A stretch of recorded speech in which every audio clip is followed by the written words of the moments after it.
وزیر اعلیٰ کے پی خیبر پختونخوا علی امین گنڈاپور نے اڈیالہ جیل میں بانی پی ٹی آئی سے ملاقات کی۔ بانی تحریک انصاف نے خیبر پختونخوا کابینہ کے لیے ناموں کی منظوری دی۔ وزیر اعلیٰ خیبر پختونخوا نے بانی پی ٹی آئی سے صوبائی کابینہ کی تشکیل، منشور، صحت کارڈ اور بلین ٹری جیسے منصوبوں پر مشاورت کی۔ سابق اسپیکر خیبر پختونخوا اسمبلی مشتاق غنی کو سینئر وزیر بنانے پر بھی تبادلہ خیال کیا گیا۔ پہلے مرحلے میں 10 وزراء، 3 مشیر اور 3 معاون خصوصی بنائے جائیں گے۔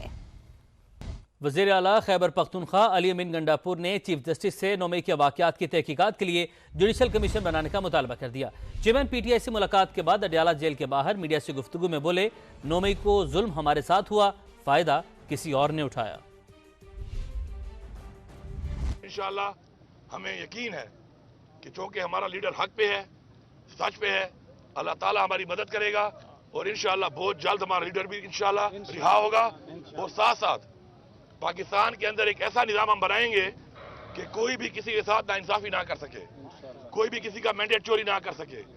کسی کے ساتھ بھی اس ملک کے آئین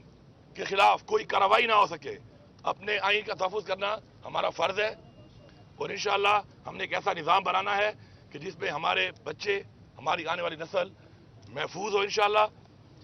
اس کے علاوہ میری یہ ریکویسٹ ہے چیف جسٹس سپریم کورٹ سے